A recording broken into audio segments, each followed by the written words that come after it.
10ஆம் நிலை. இயேசுவின் திருவுடைகள் களையப்படுகின்றன.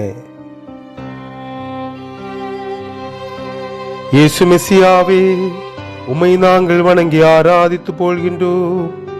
ஏனென்றால் உமது திருசிலுவையால் நீர் உலகத்தை மீட்டீர். கொல்கத்தா சென்றடைந்ததும் அவர்கள் அவருக்கு கடற்காளானை காடியில் தோய்த்து ஒரு கோலில் மாட்டி குடிக்க கொடுத்தனர். ஆனால் அவரோ அதை சுவைக்க மறுத்துவிட்டார். படை வீரர்கள் அவருடைய உடைகளை 4ஆக பிரித்து ஆளுக்கொன்று எடுத்துக்கொண்டனர்.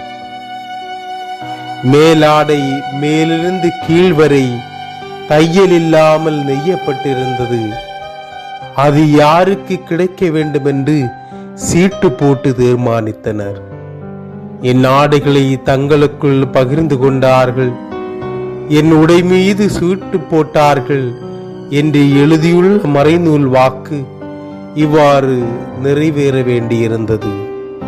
இரத்தத்தில் ஒட்டி பிடித்திருந்த ஆடைகளை களைந்த போது தாங்க முடியாத வேதனை அனுபவித்த இயேசுவே, பாவம் நிறைந்த பழைய மனிதனை களைந்து உண்மை அழிந்து கொள்ளவும் மற்றொரு கிறிஸ்துவாக வாழ வேண்டிய அருள் தாரும்.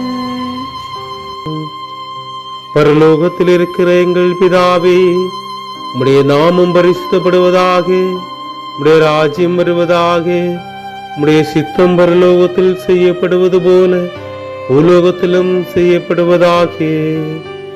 எங்களுக்கு வேண்டிய அப்பத்தை இன்று எங்களுக்கு தந்தருளும். எங்கள் கடன்காரர்களுக்கு நாங்கள் மன்னித்தது போல எங்கள் கடன்களையும் பாவங்களையும் மன்னித்தருளும்.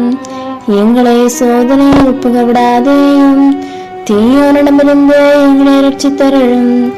ஏனெனில் ராஜ்யம் வல்லமை மகிமையும் என்றென்றும் உடையனவே. ஆமென்.